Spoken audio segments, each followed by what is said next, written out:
우리가 잘 부르는 가스펠송 중에 부흥이라는 찬양이 있습니다. 이 찬양은 고영은 씨가 작곡한 것으로 발표된 지 6개월 만에 CCM 판매 순위 1위를 차지할 정도로 크게 인기를 모았던 찬양곡입니다. 이 찬양은 상처 입은 나라를 꾸며야 하는 눈물 어린 기도가 들어있습니다.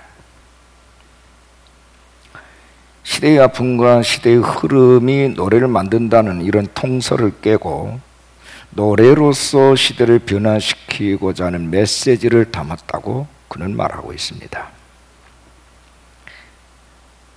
찬양의 내용은 이렇습니다. 이 땅의 황무함을 보소서. 하늘의 하나님, 긍휼을 베푸시는 주여, 우리의 죄악 용서하소서. 이 땅 고쳐주소서 하는 내용입니다. 병든 이 땅을 고치는 비결이 외형적인 성장이나 물질적인 풍요나 사회 어떤 제도가 아닌 신앙적인 영적인 부흥, 내적인 변화에 있다는 것을 교훈해 주는 그런 찬양입니다. 이 땅의 황무함은 이미 도를 넘은 지가 오래되었습니다. 삶은 윤택해졌는데도 오히려 도덕과 양심과 정의는 더욱 황무해졌습니다. 인정은 더 메말라지고 개인주의, 물질주의, 쾌락주의와 같은 비도덕적이고 비인격적인 생각들로 가득 찬 세상이 되었습니다. 개인뿐만 아니라 우리의 가정, 기업, 정치권 모든 분야가 다 그렇습니다. 황무함의 정도가 너무 심각한 수준에 이르렀습니다. 사람들의 마음이 갈수록 괴물이 되어 가고 있고 사랑하고 화해하는 마음이 더 사라져 가고 있습니다. 여러분, 부흥이라는 말 무슨 뜻일까요? 부흥은 사람의 숫자가 많이 늘어나는 것을 말하는 게 아닙니다. 사람이 하나님 앞에 다시 서는 것, 이것이 부흥입니다. 세상을 향하여 서 있던 사람이 하나님을 향하여 돌아서는 것을 말합니다. 생각과 가치관과 삶의 내용이 모두 세상 것으로 채워지고 세상 것이 기준이 되어 있는 상황에서 이제는 하나님께로 돌아서는 것을 부흥이라 이렇게 말을 합니다. 하박국 선지자는 하박국 3장 2절에서 여호와여, 내가 주께 대한 소문을 듣고 놀랐나이다. 여호와여, 주는 주의 일을 이 수년 내에 부흥하게 하옵소서. 이 수년 내에 나타내시옵소서. 진노 중에라도 긍휼을 잊지 마옵소서. 이 부흥이라는 영어는 리바이벌입니다. 리라는 말은 다시 한 번이라는 뜻이고 바이블이라는 말은 생명이라는 뜻이에요. 따라서 부흥은 새로운 생명을 말하고 있습니다. 사람의 마음과 정신을 죽이는 이 세상의 문화와 가치관을 고쳐서 그 속에 새로운 생명, 하나님의 생명을 불어넣는 것입니다. 즉 사람에게 하나님의 노하우를 불어넣는 것이 부흥입니다. 그런데 이런 부흥은 유일하게 교회를 통해서만 일어날 수 있다는 것입니다. 그리스도의 몸인 교회와 바른 관계를 맺고 교회의 머리 대신 예수 중심으로 살아가는 사람들에게만 부흥을 기대할 수 있다 하는 뜻입니다. 사실 오늘 본문에서도 우리는 이것을 확인할 수가 있습니다. 본문의 배경은 솔로몬 왕이 성전을 지은 후에 고백한 말씀이에요. 솔로몬은 아버지 다윗이 준비했던 모든 건축 재료들을 다 모아서 거룩한 성전과 부속 건물, 궁전을 지었습니다. 다 짓고 난 다음에 이 모든 것이 하나님께서 형통하게 주셔서 가능했노라고 고백을 합니다. 그리고 그날 밤 하나님께서 또다시 솔로몬에게 나타나셔서 하시는 말씀이 16절에 내가 이미 이 성전을 택하고 거룩하게 하여 내 이름을 여기에 영원히 있게 하였음이라. 내 눈과 내 마음이 항상 여기에 있으리라. 놀라운 말씀입니다. 하나님의 눈과 하나님의 마음이 항상 이 성전에 있다 하는 말씀이에요. 그렇게 있겠다. 저는 이 말씀 묵상하면서 교회가 얼마나 중요한가를 다시 한번 깨닫게 되었습니다. 오늘 제목입니다. 우리 한번 따라하겠습니다. 부흥하게 하소서. 부흥하게 하소서. 자, 옆에 분에게 이렇게 나눕니다. 당신을 통해서 큰 부흥이 일어나기를 기대합니다. 부흥의 주역이 되시기를 축복합니다. 네, 여러분, 이 부흥, 우리가 정말 필요하고 있어야 될 이 부흥 어떻게 일어납니까? 오늘 본문은 세 가지가 있어야 부흥이다, 이렇게 얘기를 합니다. 첫 번째는 기도입니다. 기도. 참고로 말씀드리면 역대기서는 열왕기서와 같이 이스라엘의 왕정시대를 보여주시는 말씀이에요. 같은 시대의 말씀이기 때문에 반복이 됩니다. 그런데 열왕기서는 왕들을 중심으로 스토리가 엮여지고 있고, 역대기서는 중요한 사건을 중심으로 스토리가 나오고 있습니다. 그 가운데 오늘 본문을 포함한 역대하서의 초반부는 솔로몬의 성전 건축에 대해서 다루고 있습니다. 아버지 다윗의 소원이었던 성전을 아들 솔로몬이 건축을 하고 이제 성전 봉헌식이 성대하게 거행되었습니다. 봉헌식이 진행되는 동안 솔로몬은 장시간의 기도를 하나님께 올려드리고 있습니다. 그의 기도는 당대는 물론이고 오고 오는 모든 세대들에게 성전은 어떤 것이어야 하는지에 대해서 우리에게 교훈해 주고 있는 기도를 올려드리고 있습니다. 성전은 어떤 것인가? 솔로몬의 기도가 마치자마자 불이 하늘에서 떨어져 번제물과 제물들을 사르고 이제 하나님의 영광이 그 성전에 가득했다, 이렇게 말씀합니다. 모든 백성들이 감동의 그 순간을 기쁨으로 환호하면서 하나님 앞에 감사하는 마음으로 엎드립니다. 그런 과정이 다 지나간 뒤에 이제 또다시 하나님의 말씀이 솔로몬에게 임하였습니다. 그것이 오늘 본문의 내용이고 그 주제가 부흥입니다. 본문 14절에 내 이름으로 일컫는 내 백성이 그들의 악한 길에서 떠나 스스로 낮추고 기도하여 내 얼굴을 찾으면 내가 하늘에서 듣고 그들의 죄를 사하고 그들의 땅을 고칠지라. 그들의 땅을 고치겠다. 하나님의 생명을 불어넣어서 회복시키겠다, 부흥시켜주겠다는 얘기입니다. 조건이 뭡니까? 기도하여 내 얼굴을 찾으면, 기도하여 내 얼굴을 찾으면 이게 조건입니다. 그들의 땅을 고칠지라. 한마디로 기도를 통한 부흥을 말하고 있습니다. 그들이 사는 땅을 고쳐서 축복과 은혜와 평안과 번영의 땅으로 회복시키겠다는 하나님의 강한 의지적 표현입니다. 부흥을 위해서 먼저 요구하신 것이 기도예요. 기도하여 내 얼굴을 구하면 이것이 전제 조건입니다. 15절 말씀에도 이제 이곳에서 하는 기도에 내가 눈을 들고 귀를 기울이겠다. 주의 성전에서 평안과 번영과 부흥을 위해 기도하라는 것입니다. 그 기도를 하나님은 눈을 들어 보시고 귀를 기울여 듣겠다는 것입니다. 부흥으로 가는 길이 있어요. 그게 바로 기도예요. 부흥을 위하여 기도하라. 다시 말하면 부흥을 위해 하나님께 도움을 요청하라, 그 말이에요. 기도의 올바른 자세는 도우심을 구하는 겁니다. 내가 할 수 있는 것도 할 수 없는 것도 모두 하나님께 맡기고 하나님의 손길이 역사하시도록 도움을 구하는 것이 기도입니다. 성경 처음부터 끝까지 하나님의 도우심의 역사에 대해서 기록한 말씀이에요. 구약에서 가장 많이 반복되는 단어가 도움, 돕는 자라는 단어예요.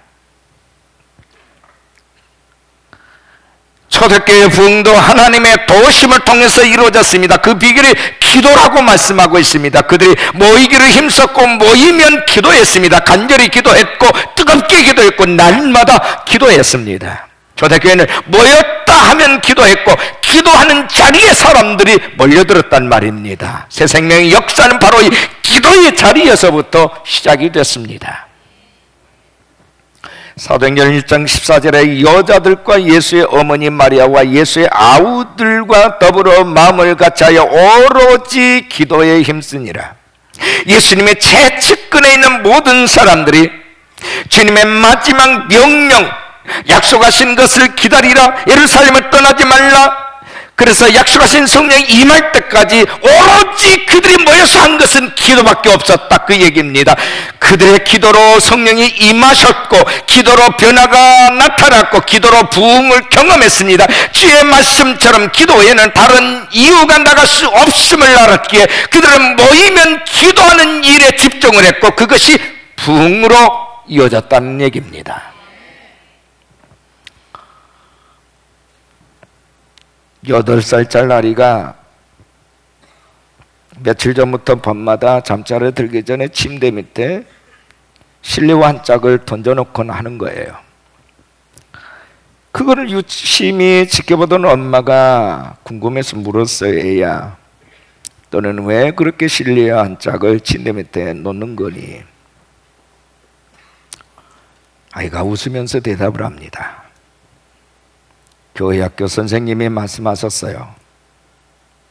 잠자리에 들기 전에 실내 한 짝을 침대 밑에 놓으면 아침에 네가 일어나서 그 실내를 찾으려고 침대 옆에 무릎을 꿇게 되는 것 아니냐. 그때 잊지 말고 그 무릎을 꿇은 채로 기도하라. 그래서 엄마, 무릎 꿇고 기도하기 위해서 그런 거예요. 여러분, 하나님 앞에 기도의 비중을 얼마나 두고 있습니까? 저는 우리 부모님에게 많은 유산을 받지 않았습니다. 오직 어렸을 적부터 우리 부모에게 받은 유산은 기도하는 거예요. 걸핏하면 성전에 끌고 가고, 걸핏하면 산에 손잡고 데리고 올라가서 저에게 기도를 가르쳐 주셨습니다. 기도가 뭔지를 모르는 때부터 기도를 배우기 시작했어요. 그리고 주님을 깊이 만났습니다. 나중에는 기도하지 아니하고서는 아무것도 할 수 없었어요. 지금도 마찬가지. 우리 부모님은 가장 중요한 것을 저에게 물려주셨어요. 우리 가족들에게, 우리 형제들에게 물려주셨습니다.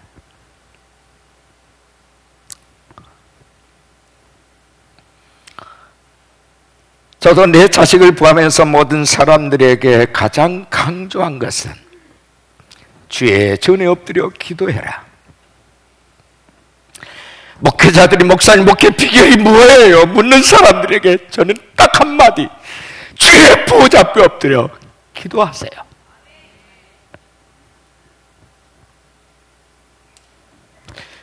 어떤 노하우를 찾지 마세요. 우리에게 노하우는 아무런 의미가 없습니다. 하나님이 사용하셔야 그것이 길이지, 그것이 방법이지. 아버지가 사용하지 않는데 그것이 무슨 도움이 되겠습니까? 아버지가 주도하도록 하기 위해서는 전적으로 우리가 하나님 앞에 무릎을 꿇는 것 외에는 없습니다.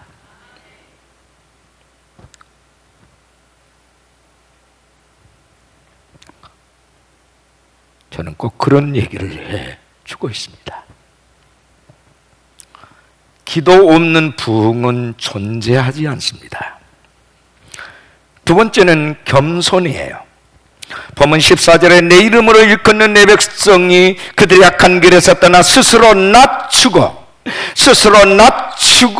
기도하여 내 얼굴을 찾으면, 하나님은 스스로 낮추라고 강조합니다. 부흥을 위한 기도가 중요하고 아울러 겸손하게 자기 자신을 낮추라는 거예요. 당시 가장 높은 지위에 있는 솔로몬 왕에게 주신 말씀이에요. 교만할 수 있고 교만해지기 쉬운 위치에 있는 자들을 향한 말씀입니다. 교만한 사람들의 두드러진 특징은 자기밖에 모른다는 겁니다. 오직 자기만 보이는 거예요. 지독한 자기중심주의, 철저한 이기주의, 이것이 교만이에요. 교만한 사람들은 하나님이 보이질 않습니다. 하나님이 필요 없는 거겠죠. 사람도 눈에 보이지 않습니다. 사람을 사랑하거나 이해하거나 배려한 마음이 전혀 없어요. 반대로 겸손한 사람들은 그렇지 않습니다. 자신도 보이지만 하나님을 가장 크게 봅니다. 그리고 하나님이 사랑하시는 사람들을 귀하게 여길 줄 압니다. 자신을 사랑하는 만큼 남도 사랑하고 남을 이해하고 남을 배려합니다. 이것이 겸손이에요. 이런 사람이 모인 곳에 위로가 있고 부흥이 있습니다. 따뜻한 사랑과 배려와 이해가 여기에 있습니다. 하나님은 겸손의 문을 통해서 들어오시고 사탄은 교만의 문을 통해서 들어옵니다. 참 겸손은 나는 겸손하지 않다고 생각하는 겁니다. 대단한 겸손은 나는 교만하다라고 생각하는 거예요. 최고의 교만은 나는 교만하지 않다고 생각하는 것입니다. 구제불능의 교만은 나는 겸손하다라고 생각하는 거예요. 귀 있는 자는 들으시기를 바랍니다. 우리는 어떤 경우에도 겸손이란 단어를 쓰지 말아야 돼요. 바울은 나는 날마다 죽노라. 나는 살인자요 폭행자다. 누군가가 그의 이름을 높이려고 하면 그를 세우려고 할 때마다 그는 손사래를 치면서 당신이 나를 몰라서 그래. 나는 만삭되지 못한 난자와 같고 나는 죄인 중에 괴수다라고 얘기를 합니다. 괜찮은 사람이라고 말하지를 않아요.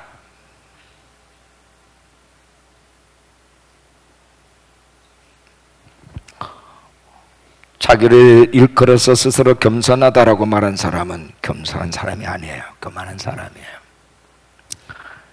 우리는 죽을 때까지 죄와 싸워도 겸손하신 주님을 닮을 수가 없어요.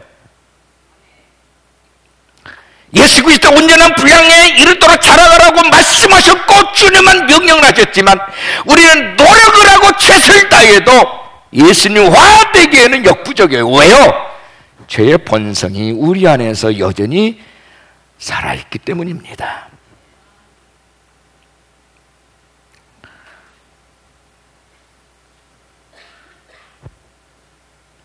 우리나라에 건국적인 훌륭한 인물들이 많았는데 그 중에 산정현 교회에 주기철 목사님과 조만식 장로님에 관한 유명한 일화가 있습니다. 주기철 목사님이 시무하는 평양 산정현 교회 조만식 장로님은 주 목사님을 오산학교 교장으로 재직하고 있을 때 가르쳤던 제자입니다. 그러니까 장로님은 스승이고 목사님은 제자인 셈이죠. 어느 날 주일이었습니다. 조 장로님이 손님과 얘기하다가 예배 시간은 늦게 교회에 들어왔습니다. 주 목사님이 설교를 중단하고 조 장로님 오늘 의자에 앉지 마시오 라고 호령을 쳤습니다. 마음이 상한 정도로 치면 그냥 나가버리거나 무시하고 의자에 앉았을 것인데 조만식 장로님은 목사님 말씀대로 서서 예배를 드렸습니다. 설교를 마친 목사님이 서 계시는 조 장로님 기도하세요. 조만식 장로님이 이렇게 기도합니다. 하나님, 이 죄인의 죄를 용서하여 주십시오. 그리고 한 주일날 하나님을 만난 것보다 사람 만나는 것을 더 중요시한 죄를 용서하옵소서. 또한 말씀을 전하시는 주의 종의 마음을 상하게 해드린 것을 주여 용서해 주옵소서. 눈물 나. 기도할 때 온 교우들이 큰 감동을 받고 눈물 바다가 되었다고 합니다.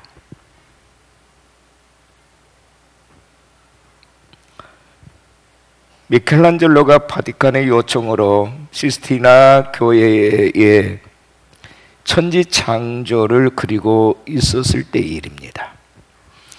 몸이 상할 정도로 4년 동안이나 그림을 그린데 전념을 했습니다. 완성을 시켜보니까 자기가 그린 그림이었지만 너무나도 만족스러웠어요. 그림이 완성되고 그림 구석에 자기 이름을 새기고 교회 밖으로 나왔는데 햇살이 너무나 아름다웠고 지저귀는 새소리가 마치 천사들의 찬송처럼 들렸답니다. 대자연에 나타난 하나님의 솜씨에 감탄하던 미켈란젤로, 그는 문득 이런 생각이 들었습니다. 우리 하나님은 이렇게 아름다운 작품을 완성하시고도 그 어느 것 하나에도 당신의 이름을 새기지 않으셨는데, 훨씬 미치도 못한 작은 작품 만든 내가 어찌 자랑스럽게 내 이름을 남길 수 있단 말인가? 그는 다시 들어가서 그림 구석에 있는 자기 이름을 지웠습니다. 그 후부터는 자신의 어떤 작품에도 이름을 적지 않았다고 합니다. 천지창조 이후의 미켈란젤로의 모든 작품에는 그래서 낙관이 없습니다.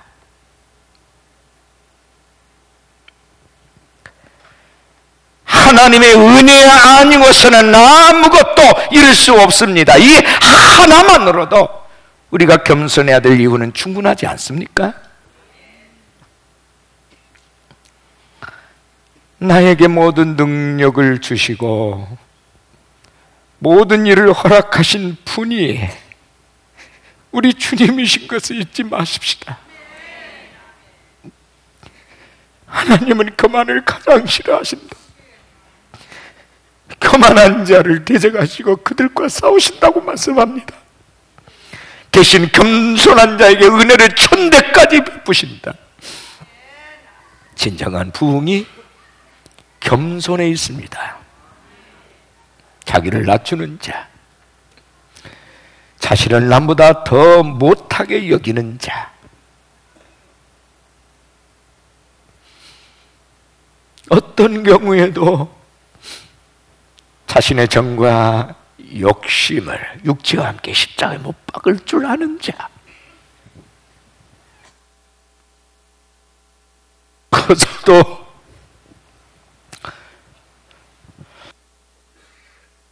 지식을 자랑하지 아니하고 가졌어도 재물에 취하지 아니하고 재능이 많아도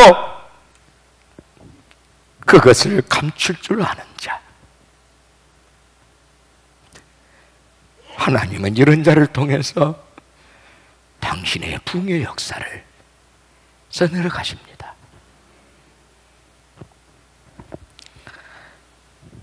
세 번째는 부흥에 있어서 절대적으로 필요한 단어가 있습니다. 회복이라는 단어입니다. 부흥이 있는 곳에 회복이 있고 회복이 있는 곳에 부흥이 있습니다. 회복이 없는 것은 부흥이라고 말하지 않습니다. 본문 14절에 내 이름으로 일컫는 내 백성이 그들의 악한 길에서 떠나 스스로 낮추고 기도하여 내 얼굴을 찾으면 내가 하늘에서 듣고 그들의 죄를 사하고 그들의 땅을 고치겠다. 그들의 죄를 사해 줄 뿐만 아니라 그들의 땅을 고쳐서 회복시키겠다. 이게 부흥입니다. 공동체를 향한 회복의 말씀이 있자 솔로몬 개인에게는 왕권이 끊어지지 않을 것이라는 말씀을 부연하고 있습니다. 18절을 주목하십시오. 내가 네 나라 왕위를 견고하게 하되 전에 내가 네 아버지 다윗과 언약하기를 이스라엘을 다스릴 자가 네게서 끊어지지 아니하리라 함대로 하겠다.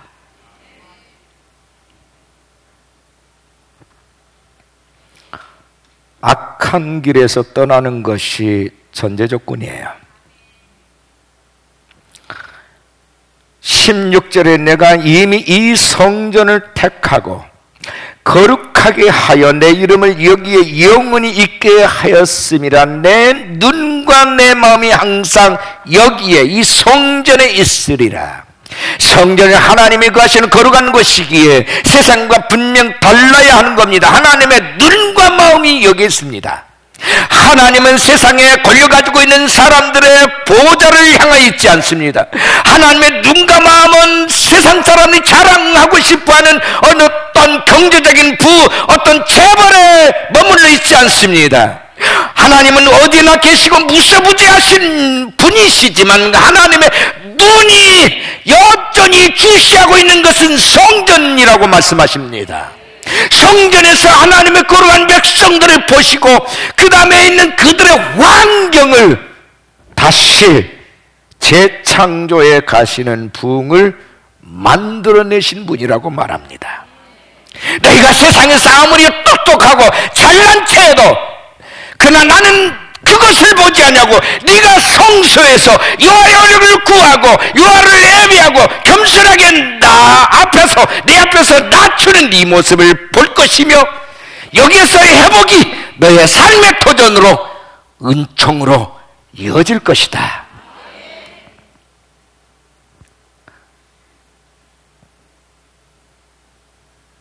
하나님이 주목하고 계시는, 하나님이 예의주시하고 계시는 성전에서의 여러분, 저와 여러분의 모습을, 그 진정성을 보시겠다는 겁니다.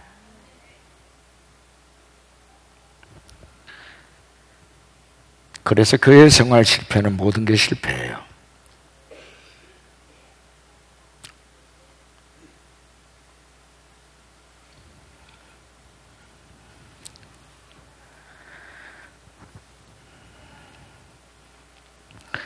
진정으로 교회다운 교회 모습으로 회복하라. 사람들이 세상에 보는 것은 전쟁, 싸움, 다툼, 미움, 분쟁, 분파들입니다. 이것을 보면서 지겨워하는 사람들이, 지겹다고 하는 사람들이 모이는 것이 교회예요. 사람들이 현대를 가리켜서 혼란의 시대, 불안의 시대 혹은 불확실성의 시대라고 말합니다. 이런 정의들이 확실히 말하는 것 한 가지는 현대가 병들었다 하는 것입니다. 더 큰 문제는 사람들이 이 병의 원인을 모르고 있다는 것입니다. 그래서 치료가 쉽지 않아요. 정말 몰라서 해결할 수 없는 것일까요? 하나님께서 오늘 우리에게 다시 말씀하십니다. 근원적인 병의 원인이 무엇인가? 하나님은 사람을 창조하시면서 사람을 몸과 마음과 영으로 창조하셨어요.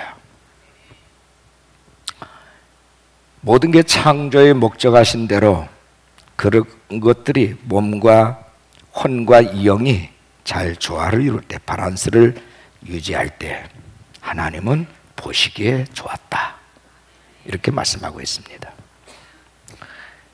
우리에게 있어서 가장 중요한 것은 우리의 내면의 회복입니다. 어느 여행가가 아프리카 오지를 여행을 하면서 그 원주민들의 도움을 받았습니다. 첫날 원주민들은 너무 열심히 멀고 먼 길을 같이 달려와 주었습니다. 목적지까지 빠른 시일에 도착할 수 있을 것 같아서 매우 기뻤답니다. 그런데 그 다음날 이 원주민들이 도무지 길을 나설 생각을 하지 않는 거예요. 통역관을 통해서 그 이유를 물었더니 이제 육체가 너무 빨리 달려와서 아직 영혼이 따라오지 못했습니다, 그렇게 말하더라는 거예요. 육체가 너무 빨리 달려오다 보니 아직 영혼이 따라오지를 못했습니다. 무슨 말인가요? 영육의 조화가 깨졌다는 말입니다. 그들은 영혼을 회복하는 법을 알고 있었어요.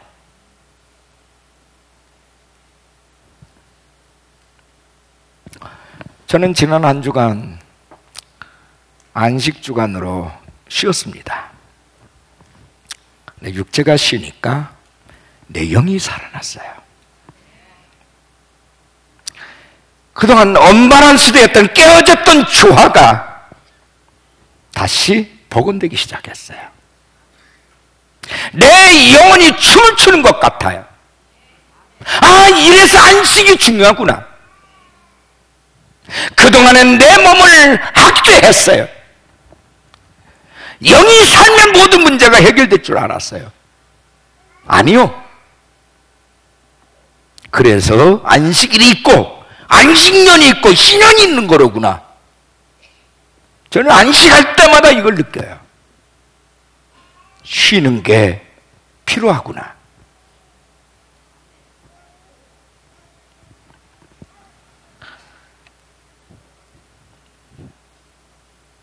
여러분의 영혼이 지금 어떤 상태에 있습니까? 주님은 지금을 회복의 때라고 말씀하십니다. 본래 세상은 아주 평화로웠어요. 이 모든 것은 하나님과의 관계가 정상적일 때만 가능했습니다. 조건부적이었어요. 그런데 하나님의 지배를 받아야 돼, 통치를 받아야 돼. 인간의 영이 육체의 노예가 되어버리면서부터 하나님과의 화목이 깨어졌습니다. 그 결과 자연과 인간과의 관계도 깨어졌고 서로 보복하는 원수 관계가 되어버렸어요.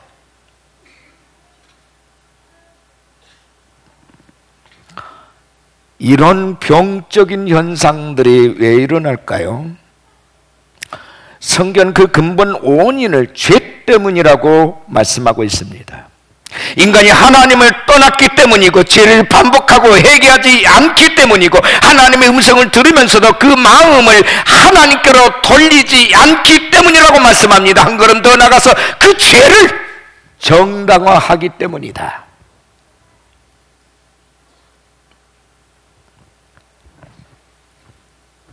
내 이름으로 일컫는 내 백성이 그들의 악한 길에서 떠나 스스로 낮추고 기도하여 내 얼굴을 찾으면, 하나님의 얼굴을 찾으면 내가 하늘에서 듣고 그들의 죄를 사하고 그 땅을 고쳐주겠다. 두 가지를 말씀하고 있어요. 하나는 먼저 우리 안에 있는, 내 안에 있는 죄를 살피라는 겁니다. 죄를 모르는 것이 우리의 문제요, 하나님께 무릎을 꿇는 겸손이 없음이 현대의 불행입니다. 에스겔 선지자는 지난날에 죄가 아무리 많을지라도 회개하면 그 지은 죄가 하나도 하나님의 기억되심에서 기억되지 않을 것이라고 말씀하시면서 오늘 행한 의로 너희들이 살게 되리라. 에스겔 18장 21절 22절에 악인이 만일 그가 행한 모든 죄에서 돌이켜 떠나 내 모든 율례를 지키고 정의와 공의를 행하면 반드시 살고 죽지 아니할 것이라. 그 범죄한 것이 하나도 기억함이 되지 아니하리니 그가 행한 공의로 살리라.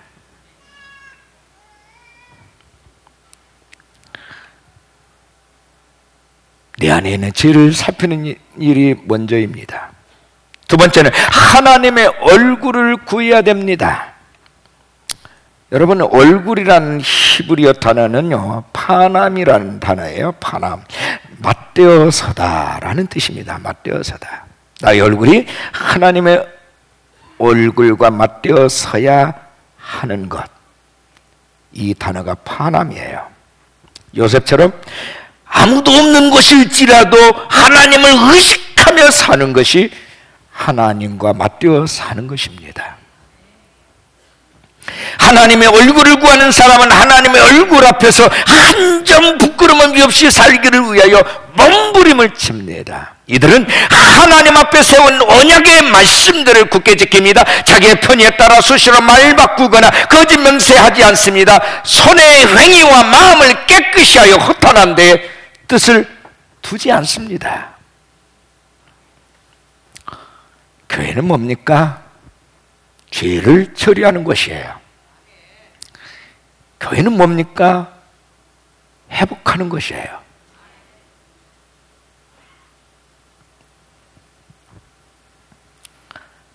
우리 하나님은 회복시키시는 하나님이세요. 여호수아 말씀 보면 그 7장에 아간의 범죄로 인하여서 이스라엘이 아이성의 전투에서 대패하는 내용이 나옵니다. 이 사건은 현대를 살아가는 신앙인들에게 탐심과 죄의 대가, 그리고 개인과 공동체와의 관계 등에 관해서 아주 자세하게 설명해 주는 말씀이 적시되어 있습니다. 그리고 이어서 8장에는 한 차례의 죄의 광풍이 이스라엘 진영을 휩쓸고 간 뒤에 대해서 말씀하고 있습니다. 하나님은 여호수아에게 아이성을 다시 공격할 것을 주문하시고 구체적인 작전까지 가르쳐 주십니다. 여호수아는 그대로 순종함으로써 이제는 큰 승리를 거두었습니다. 이를 통해서 하나님은 친히 이스라엘을 회복시키시는 분이심을 다시 한번 고지시켜 주셨습니다. 아간의 탐심으로 인한 죄의 대가는 그의 결과는 참았겠습니다. 이스라엘 공동체는 이성 싸움에서 대패했고 당사자는 아간은 그 가족과 가축들까지 심판을 받았습니다. 아름다운 시날산 외투 한 벌, 은 200세겔, 50세겔 크기의 금덩이 가져온 것에 대한 참혹한 결과입니다. 비참한 환경 속에서 이스라엘을 다시금 회복시키신 하나님의 열심히 8장에 서술되어 있습니다. 우리 인생길에도 이성의 패배와 같은 때가 분명히 있습니다.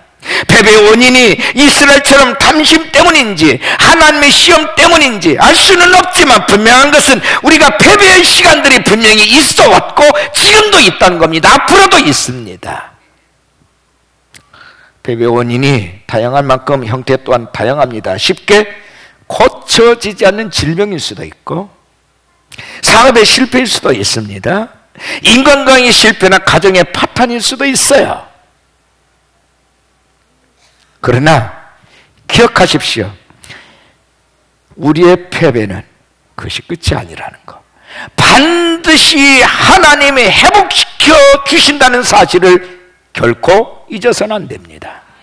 패배를 허락하신 하나님께서 우리를 그 상태로 방치해두지 않으시기 때문입니다. 하나님은 반드시 고치시고 싸매주신 분이십니다.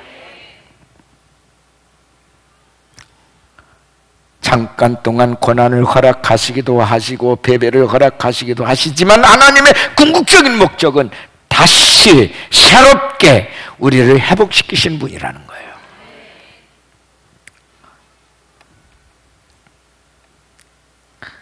예레미야 30장 17, 18절에 여호와께서 말씀하시니라.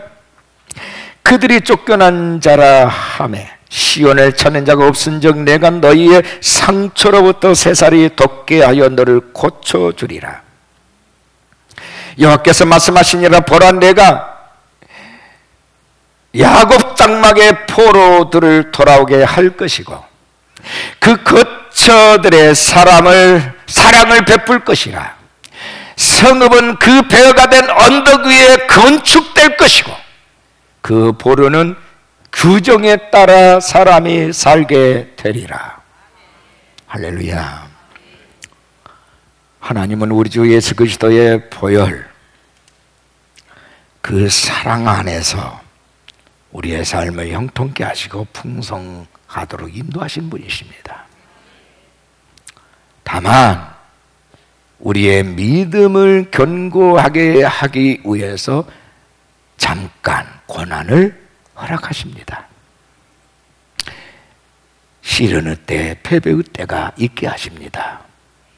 그러나 그것은 궁극적인 목적이 아닙니다. 온실에서 자란 꽃과 들판에 자란 꽃은 모양은 같지만 향기 면에서 큰 차이가 납니다.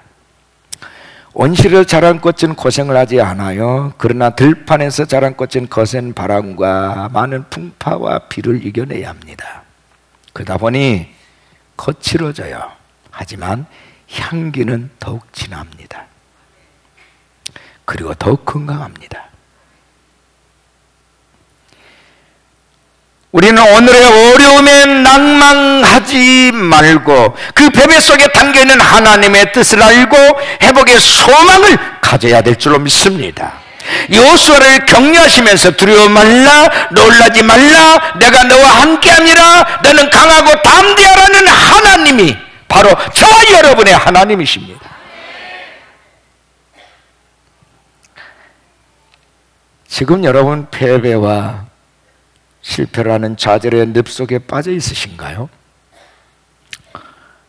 하나님의 회복의 언약의 말씀을 다시 견고하게 붙잡고 일어서시기를 바랍니다.